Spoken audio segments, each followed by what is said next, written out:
Outwardly, Democrats seem united in their loathing for Donald Trump. But inside the party, Democrats may in fact hate each other more, even more than they hate Trump. How vicious and crazy has the infighting within the Democratic Party become? Let's put it this way. Late last week, Hillary Clinton publicly accused a Democratic presidential candidate of being a Russian agent. Watch. I'm not making any predictions, but I think they've got their eye on somebody who's currently in the Democratic primary and are grooming her to be the third-party candidate. She's a favorite of the Russians. Well, later, a spokesman confirmed that Hillary was, in fact, talking about Tulsi Gabbard of Hawaii. Now, keep in mind that Gabbard is a sitting member of Congress. She's an Iraq War veteran. She's currently a major in the U.S. Army Reserves. And yet, Hillary said, she's a traitor to this country. And she's not the only one in American politics betraying our country. Jill Stein, too. Stein, of course, spent decades working as a physician in Boston before embarking on a second career as a left-wing activist. Last cycle, she ran for president on a platform that includes a Green New Deal, Medicare for all, amnesty for the undocumented, the normal list. But according to Hillary, Jill Stein is also a Russian agent. Watch. They have a bunch of sites and bots and other ways of supporting her so far. And that's assuming Jill Stein will give it up, which she might not, because she's also a Russian asset. Yeah, she's a Russian asset. I mean, totally. Stein is also a Russian asset, end quote. She and Tulsi Gabbard, they're Russian assets. Now, some on the left are denying that Hillary Clinton said that. She certainly did say it. You just heard it. The tape is online. You can listen for yourself. And then she kept going. The President of the United States, Hillary Clinton explained, is being blackmailed by Vladimir Putin himself. Donald Trump is Vladimir Putin's dream.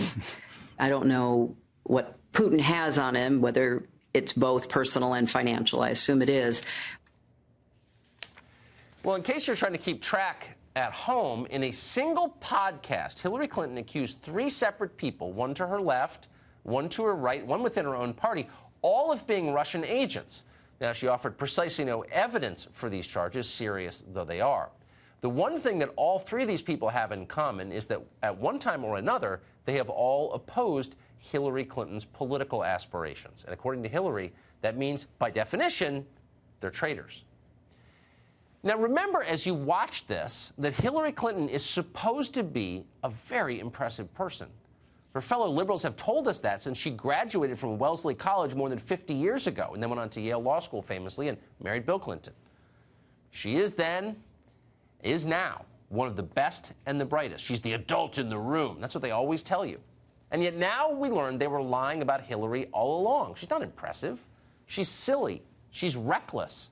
She's not even very smart. Like dumb people everywhere, she's got a weakness for bizarre conspiracies. That's the real Hillary Clinton. And yet, amazingly, her fellow liberals are still defending her.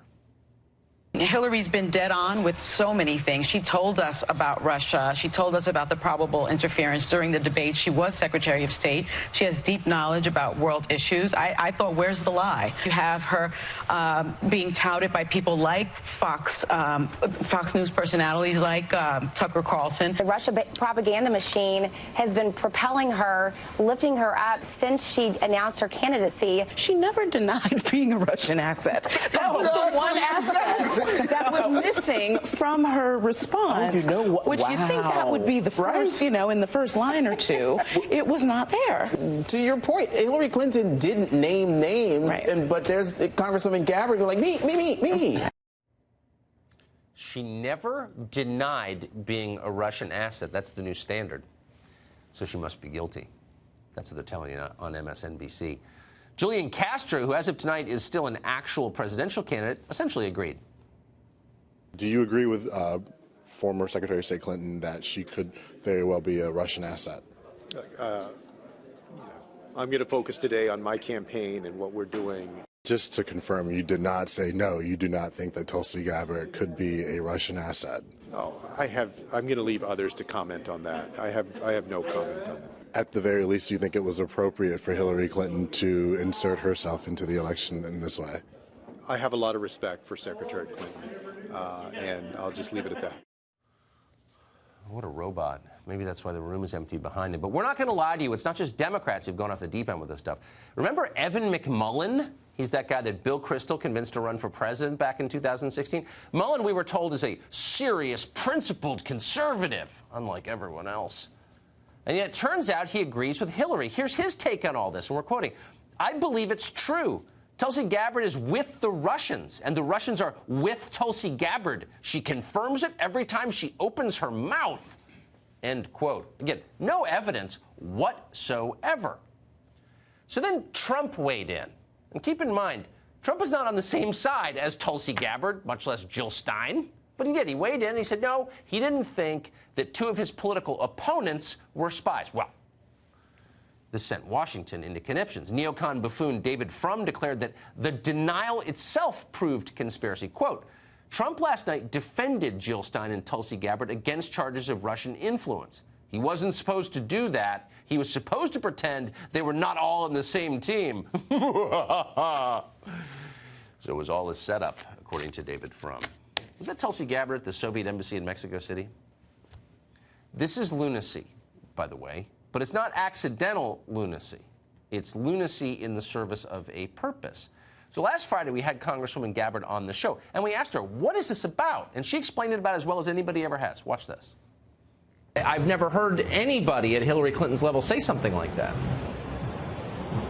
And the reason why she's doing this is because ultimately she knows that she can't control me. And that if I'm elected president, if I'm the Democratic nominee and elected president, that she won't be able to control me, she won't be able to manipulate me, she won't be able to continue to work from behind the curtain, to continue these regime change wars that have been so costly. In other words, it's about power, and that shouldn't be a surprise to you or me or anyone, because in Washington, everything in the end is about power. And for generations, a small group, a bipartisan group, incidentally, has run the country, and they've run it into the ground, if we're being honest about it. They've mismanaged the economy, in case you haven't noticed. They've wasted American lives in pointless wars abroad. They forced weird and irrelevant gender theory on a baffled nation, while hundreds of thousands of Americans died of drug ODs, and they paid no notice at all to that, because they didn't care. We've never had a worse set of leaders in this country. That's what all the drama's about. That's what the volatility comes from, because our leadership is terrible. So it's not surprising that this group, the ones who've wrecked the country, don't take criticism well. Don't like the program? Well, you must be a spy.